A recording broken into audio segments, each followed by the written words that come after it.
Bonjour, je suis Jean-Christophe Vizier et je dirige les équipes énergie et environnement du CSTB. Je vais vous parler de l'expérimentation E+, C-, énergie positive et réduction carbone, et du label Cube est associé. Cette expérimentation, elle prépare la future réglementation environnementale qui remplacera la RT 2012. Pour vous accompagner, nous avons préparé 5 vidéos pour vous permettre de comprendre l'enjeu et le contenu de cette expérimentation et progresser ensemble vers les bâtiments de demain.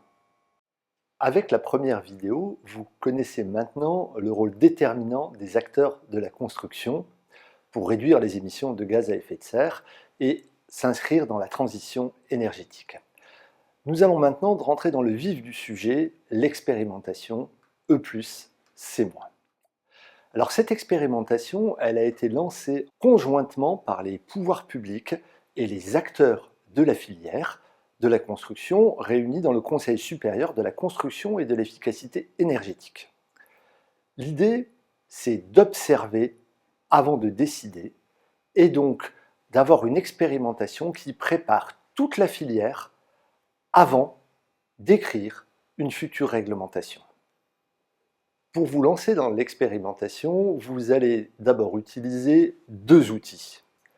Une méthode d'évaluation de la performance qui vous explique comment on va compter l'énergie pour aller vers l'énergie positive et le carbone pour aller vers des bâtiments bas carbone. Et puis le deuxième outil, ce sont des niveaux de performance sur l'énergie et le carbone qui vont fixer l'ambition qu'on s'est donnée collectivement. Alors cette démarche qui se met en place, elle est basée sur 2 choses. L'énergie, et cette énergie, c'est une énergie qui va être comptabilisée sur l'ensemble des usages du bâtiment. On dépasse donc ce qu'il y avait dans la RT 2012 qui se limitait à 5 usages. C'est l'ensemble de ces usages en exploitation. La nouveauté, c'est qu'on va compter uniquement les consommations d'énergie non renouvelables.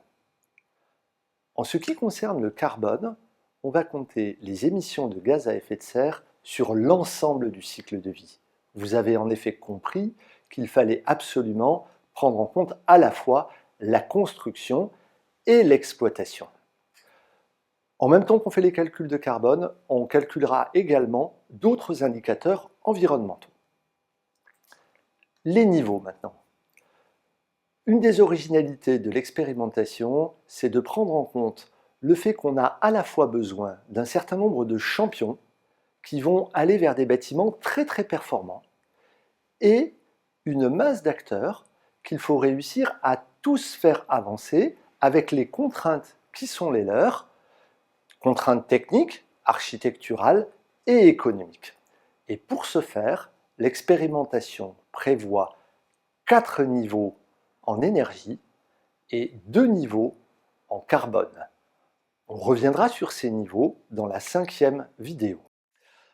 Passons maintenant au référentiel énergie-carbone.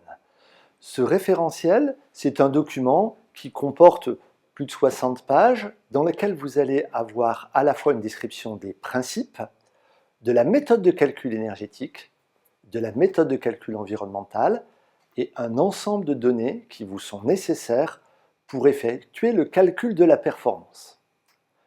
Mais en pratique, votre outil du quotidien, ce sera plutôt un logiciel de calcul énergétique et environnemental qui vous permettra d'évaluer les performances de votre bâtiment sur l'énergie, le carbone et sur les autres indicateurs environnementaux. Le CSTB s'est impliqué notamment dans la réalisation du logiciel Elodie qui permet de faire tous les calculs environnementaux. Une fois que vous aurez calculé les performances de votre projet, vous pourrez partager votre expérience en déposant une description de votre projet sur l'observatoire de l'expérimentation. Cet observatoire va recueillir les descriptifs de tous les acteurs qui ont choisi de partager leurs connaissances, de partager la description de leur projet. Et c'est en exploitant ces données que l'on pourra trouver les solutions pertinentes, à la fois énergétiques et environnementales, pour aller vers des bâtiments que l'on puisse généraliser parce que leur coût de réalisation sera bien maîtrisé. Cette deuxième vidéo s'achève. Vous connaissez maintenant les principes de l'expérimentation. Je vous invite à visionner la troisième pour comprendre comment aller vers l'énergie positive avec E+, c'est moins. Merci et à bientôt.